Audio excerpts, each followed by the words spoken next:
Assalamualaikum warahmatullahi wabarakatuh. Alhamdulillah, assalatu wassalamu ala rasulillah, ballagha ar-risalah wa adda al-amanah wa nasaha al-ummah wa kashafa al-ummah wa jahada fi sabilillahi haqqa jihadihi hatta ataahu al-yaqin.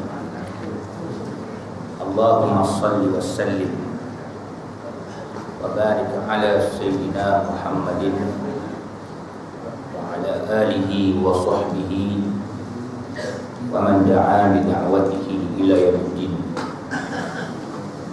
Subhanaka la ilma lana illa ma 'allamtana innaka antal alimul hakim. Rabbi shrah li sadri wa yassir li amri wahlul 'uqdatam min lisani yafqahu qawli. Allahumma iftah 'alaina futuhal 'arifin warzuqna fahman nabiyyin wa ilhamal malaikatil muqarrabin wa an tudliqa bihi al-alsinatina wa an tufarrija bihi an qulubina wa an tashraha bihi an sudurina wa an tasta'mila bihi an abdanina bi rahmatika ya arhamar rahimin. Alhamdulillahi rabbil alamin wa ba'd. Al-Fatihah. Bismillahirrahmanirrahim.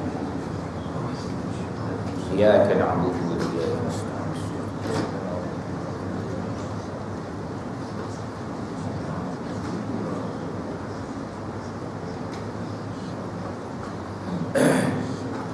Hari ini kita sambung pengajian tafsir kita yang mana pada bulan lepas kita berhenti pada ayat yang membicarakan persoalan puasa dalam bulan Ramadan. Memang saya sangatlah kita berhenti pun pada ayat yang berkaitan dengan puasa bulan Ramadan. Pada kali ini tafsiran ayat yang ke-184 surah Al-Baqarah juzuk yang kedua. A'udzu billahi minasyaitonir rajim. Ayyaman ma'dudat. Faman kana minkum maridan aw 'ala safarin fa 'iddatun min ayyamin ukhra. وعلى الذين يطيقونه فدية طعام مسكين فمن تطوع خيرا فهو خير له وأن تصوموا خير لكم إن كنتم تعلمون. صدق الله العظيم.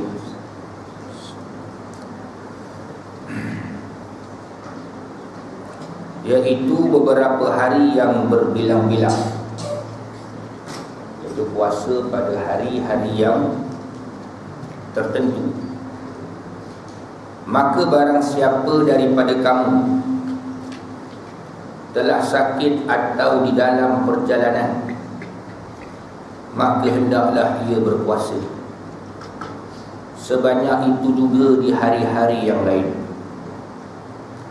Dan di atas orang-orang yang amat payah sekali mengerjakan puasa, maka hendaklah berfidyah, iaitu dengan memberi makan seorang miskin, iaitu dengan beri makan seorang miskin. Maka barang siapa yang membanyakkan taat, iaitu melakukan kebaikan, maka itu lebih baik baginya, dan bahawa kamu berpuasa itu ada lebih baik bagi kamu jika adalah kamu mengetahui. Ayat 184 menerangkan bahawa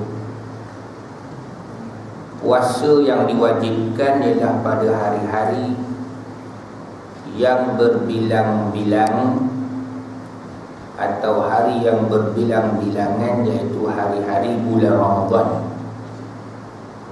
sebagaimana firman Allah Subhanahu wa taala, ayyaman ma'dudat. Sebab kalau nak baca kena baca betul-betul, sesilap bunyi ayam, bukan ayam. Dia tu ada sabdu kan. Tu teringat ayam ma'dudat. Tu masih bela lepas tu ma'dudat, kalau sebut ayam goreng macam ya. Ayyaman ma'dudat, iaitu hari yang berbilang-bilang. Dan maksud hari berbilang-bilang itu ialah paling kurang puasanya 29 hari dan paling banyak 30. Kalau kita bermusafir ke luar negara, orang negara tu dia puasa awal pada kita, tiba-tiba puasa diorang 29 hari. Kita sampai sana baru hari ke-28. Orang tu raya, kita kena raya dulu. Tapi kita kena qada 1 hari. Sebab bilangan paling minima 29. Dan yang paling maksima 30. 31 tak boleh. Jadi setengah-setengah orang dia datang daripada luar negara pula. Dan negara dia lebih awal puasa pada kita. Anak saya belajar kat Yaman, dia kata hari ni hari kedua dia orang. Kita baru hari ni hari pertama. Jadi kata kalau ditakdirnya diorang tu dah 30 hari puasa, mana raya lah kan? Dia datang sini, kita masih lagi puasa hari yang ke-30. Bagi dia dah 31. Maka dia tidak boleh pula berpuasa. Dia kena pula berhari raya. Cuma tak boleh dia takbir di sembahyang raya, bagi tahu ke orang, jom makan, aku raya ni kan. Dia kena bersembunyi diri dia, menahan diri dia kan. Sebab dia pun tak boleh puasa, sebab hari itu dikira baginya hari raya betul. Itu bilangan-bilangan hari di dalam berpuasa.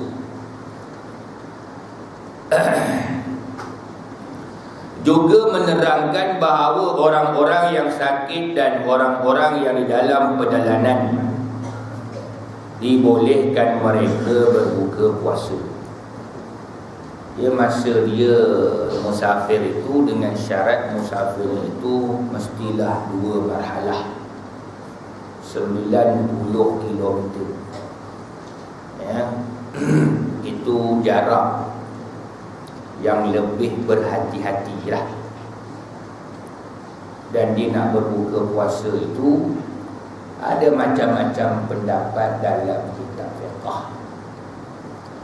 Ada yang berhati-hati dalam memberikan pandangan, dan ada juga yang kita tak boleh sebut juga tak berhati-hati, tapi berpegang kepada dalil dalam hadis-hadis Nabi SAW. Asalkan dia dah niat nak bermusafir, dia boleh berbuka. Ini semua perbezaan pendapat. Benda fiqh ni, kalau orang belajar tahu dalil, ada guru dia, bukan dengan lepak-lepak tepi jalan tanya orang, orang kata A, jawapan ada kata B, kita main turut patut. Satu dalam hukum agama, jangan bertaklid, jangan pula bertaksub. Dua benda tu sangat penting. Taklid ni yang kita bimbang ialah, nanti kita akan belajar apa taklid. Mengikut membabi buta. Mengikut membabi buta, sehingga kan tak tahu mana asal usul pendapat itu. Dia tak tahu, tapi dia kata orang cakap Ustaz, orang cakap ni bahaya Dia boleh belajar. Apa susah nak belajar? Dan kita buat-buat fardu ain ni, jangan kita malu nak bertanya. Tapi jangan asyik tanya belajar dah. Ada juga orang itu, lepas maghrib balik tak dengar kuliah, isyak akan datang, dia tanya Ustaz. Pasal dia kata dalam TV pun ada rancangan tanyalah Ustaz. Dia tak suruh belajar dengan Ustaz, dia dah tanya saja. Dan Jadi benda tanya tuan. Jawapan tanya boleh ke tak boleh. Jawapan dia dua je, boleh dengan tak boleh. Tapi kau belajar, dia tahu sebab apa boleh, sebab apa tak boleh. Sebab itu jangan cepat menghentam orang lain punya pandangan yang dia belajar. Itu pula jangan taksub. Dia masalah problemnya taksub. Si A belajar dengan Ustaz A, si B belajar dengan Ustaz B. Masing-masing taksub. Ada pendapat masing-masing. Ya. Ada orang pergi umrah sampai kat KLIA tu je, dia dah order makan dah. Dia nak pergi naik flight. Ada orang kata tak boleh lagi Syekh. Tak kena flight tu dah naik tu ke atas baru boleh makan. Ikut masing-masing dia ada hadis dia pegang. Kita ada hadis kita pegang. Semuanya yang kita pegang kebiasaannya dipanggil ihtiyat. Ihtiyat ni maksudnya apa tuan-tuan? Berhati-hati dalam pandangan mazhab Imam Syafi'i. Sebabnya ada juga logiknya. Kalau kita buka dulu, tiba-tiba tak jadi pergi. Macam tak ada rugi kan? Kita dah nak excited nak pergi umrah, contohlah. Tak tahu dah, syarikat kata pergilah berhimpun dekat KLIA. Kita pun dah pergi order McDonald makan. Mengikut hadis Nabi, betul lah cakap lain hadis betul. Kita pun ada jumpa hadis semua tu, sahabat makan dulu. Kata pun lagi bersunnah juga makan lebih dahulu sebelum musafir. Tiba-tiba dia kata syarikat datang pengangkutan kabut bawa apa kita panggil pasport, dia kata visa tak dapat lagi lah, jangan pergi dulu kan. Tak apa penerbangan ditangguhkan ke, malam sekarang ke, petang kan ke, naik petang ke atas sekarang dia dah ada hakim maghrib, rugi semua dia kan. Sebab itu kita pegang pada pandangan itu. Dan bila kita pegang pandangan mazhab Syafi'i, kadang kita menghentam, oh Syafi'i tak ada dalil tadi itu. Ya betul. Tapi soal sekarang jangan menghentam. Masing-masing ada pandangan. So, kita kena baca ini bagi habis dulu. Kita baca kan, kalau orang nak meneruskan puasa, baik bagi dia kan. Wa antasumu khairul lakum, itu saja. Tapi kalau dia tak larat tengah-tengah perjalanan, dia buka. Sebabnya masa Nabi bergerak perang Badar, masa bergerak nak pergi pembukaan kota Mekah pun, dia tak buka dulu kan, dengan kerana berbuka. Itu semuanya ada hujah masing-masing lah. Sebab itu tuan-tuan kena faham, asalkan dengar ni hukum fiqh, pendapat fuqaha, pendapat ahli fiqh, masing-masing ada pandangan. Ini perkara ibadat, ada macam-macam pandangan. Bayangkan yang bukan ibadat, perkara-perkara muamalat, jual beli, berpolitik, perang, damai, semua ada. Itu kalau boleh nak pendapat aku yang betul.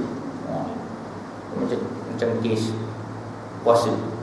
Saya rasa kat Malaysia ni ada ke orang puasa awal, hari kedua ada. Sesenyap dia kan. Tak apalah. Tapi ni nak hentam, kau puasa bila hari ni? Beda. Untuk Saudi. Kita dah bincang negara Asia ikut Asia. Indonesia pun hari ni, Brunei pun. Yang dekat negara Arab, dia nampak anak bulan. Tak apalah, kita tak nampak. Kita usah kata tak nampak anak bulan. Bapak bulan yang bulan pun tak nampak. Puasa. Nampak tak? Hari ni tuan. Bulan pun tak nampak. Dan ni dulu saya ingat ni, mufti wilayah yang paling sekejap dalam dunia. Siapa dia? Dr. Hashim Yahya kan. Sekejap jadi mufti wilayah sekejap. Dia kata kita pakai hisab lah sekarang, tak pakai ru'yah lah. Ru'yah tu tengok anak bulan. Sebab dia kata kalau tengok pun tak nampak. Di kitab Ijtihad memang Nabi dah sumu li ru'yatin wa aftiru li ru'yah. Puasa ke nak raya tengok anak bulan. Tapi dia tak kata itu saja cara dia. Ada hadis yang lain kan, fa in rumi alaikum fa atmu sya'ban 30 yawm. Dia ada hadis lain pula, tak nampak maka kau sempurnakan 30 bulan Sya'ban. Kita dah tahu je Rebu mana nampak. Oh, ada kata boleh lagi imkan ru'yah apa itu. Ada. Dia nak buat perpecahan. Dah ada pemerintah kata kau puasa sekali ni dalam kitab fiqh kata dah boleh ikut juga apa yang disebut oleh pihak pemerintah, tak kisahlah raja ke sultan siapa. Yang tak boleh ikut cakap Raja Gopal tu tak boleh. Pada bukan orang Islam kan, Raja Gopal. Baik, itu masalah apa nak. Dia tak Benda-benda gini ni tuan. Itu yang kata ta'assub. Ta'assub. Pun susah. Yang penting puasa. Kemudian betul raya. Semua itu masalah fiqah ni dia pendapat. Betul. Kalau kita tahu apa itu fiqah, tak ada masalah. Yang masalah ni dia tak tahu. Dia tahu satu kitab-kitab tu je. Saya cakap satu menyeluruh. Pendapat orang pondok dengan orang pondoknya. Yang orang Mekahnya. Yang Madinah, Yaman, Al-Azhar. Itu yang jadi masalah kan. Kita nak yang keterbukaan. Dan keterbukaan pada fiqah ni pandangan. Masing-masing ada ulama, ada ijtihad dan sebagainya. Baik. Jadi kita balik tadi persoalannya. Ada rukhsah di sini. Rukhsah ni mana kelonggaran. Dalam bahasa Arab rukhsah ni lesen. Orang-orang mendapat lesen boleh tak berpuasa ni, pertamanya ialah orang yang sakit. Ada juga di dalam pendapat ulama kata dia tak sebut pun sakit apa. Darah tinggi ke, kencing manis ke, sakit jantung. Ada setengah-setengah orang dia pegang dalil dia, aku demam tak puasa. Tapi doktor boleh tak tanggung ubat. Tak apa, aku buka. Dia baca ayat ni betul juga. Pandangan dia. Dalam hadis pun tak sebut juga, dia spesifik kan. Sakit macam mana. Tak ada masalah. Yang penting dia ganti. Tapi cumanya ada setengah-setengah pendapat ulama mengatakan, dia kata sakit, tengok sakit yang mana dia mesti makan ubat. Kalau setakat luka kena pisau tak payah. Ini sebab dia kata para sahabat dulu pernah berperang sampai cedera. Tak ada buka puasa ke cedera dah. Satu lagi kaedah, benda yang keluar dia tak batal puasa, yang masuk saja. Kecuali ada orang kata, ada kalau ustaz muntah tak batal puasa. Memuntahkan dia bau. Dulu tegak suruh muntah. Itu je. Itu kaedah Ibn Abbas kata, yang keluar, yang masuk bau batal. Yang masuk. Ada orang pegang tak? Apa juga yang masuk batal. Dia pegang itu pula. Ada setengah pula kata, kalau orang tu sembelih pun batal puasa. Sembelih. Sebab dia dah nak keluar, masuk balik. Sian juga orang sembelih kan. Ada kalau jadi tak puasa, buat alasan tu. Saya memang orang-orang yang uzur ustaz, ashab. Dia bercakap asal tu, ashabul azhar, orang-orang yang uzur. Itu tak boleh nak buat macam mana tuan tak nak buat macam mana kan. Elok nak keluar, dia go stand balik. Dia ada gear reverse dia kan. Jadi sebab tu masing-masing. Tapi yang sikit tu jangan sampai kita berlebihan. Dalam agama dia panggil al-ghulu, berlebihan. Sampai bab orang sembelih batal puasa sebab memasukkan sesuatu dalam rongga. Dia masuk balik ustaz, dia go stand kan. Banyaklah tuan pandangan. Itu yang penting jangan hentam. Oh ni tak betul, sesat. Kita dapat dosa basah tu. Ustaz, orang kata dosa kering apa ringan lagi. Dosa basah kalau terima berat. Dosa basah. Baik. Kemudian musafir ini dua ni ada rukhsah. Sakit dengan musafir boleh buka puasa. Adalah satu kisah yang menarik. Kawan saya ni kerja Selcom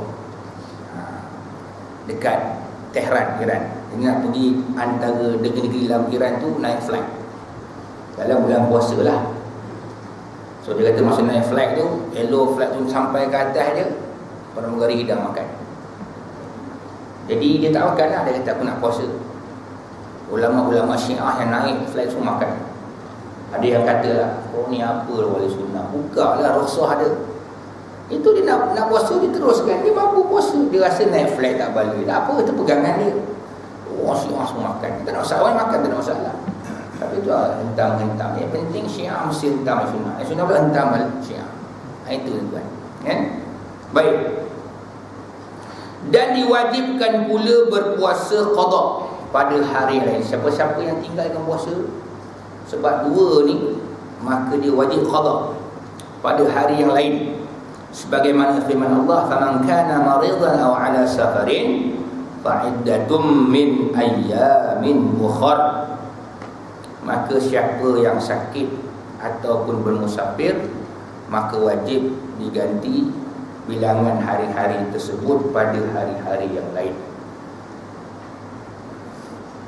Baik. Kebanyakan ulama mensyaratkan bahawa sakit yang mengharuskan berbuka puasa itu ialah sakit yang bersangatan dia. Sangat sakit. Orang sakit gastrik, tuan-tuan, dia tak makan memang dia kolaps. Ataupun mungkin dia ada sakit yang jenis tekanan terlampau rendah sangat, ataupun sakitnya itu doktor dah nasihatkan kena makan ubat. Walaupun di siang hari, tengoklah ubat jenis macam mana. Itu yang ulama-ulama usaha kaji. Ada orang dia boleh puasa, perut ada masalah tahan, tapi satu tak tahan, nafas tak tahan, sebab dia kena asma. Dia ambil gas juga kan. Itu ada fatwa. Saya masih lagi ingat di fatwa Al-Azhar kata siapa ambil gas tu, nebulizer tu kan, batal puasa. Kata pula fatwa dekat Saudi Arabia tak batal. Kalau orang belajar Al-Azhar, dapat Azhar betul, Saudi selesai. Yang Saudi pula kata kami betul, Al-Azhar selesai. Siapa yang betul ni? Masih ada hujah kan? Tanya dia, apa hujah kau kata boleh pakai nebulizer? Masa sedut, yang sedut tu orang sakit ke orang tak sakit? Dia kata dah tentu sakit. Satu sedut nebulizer ni kena sakit.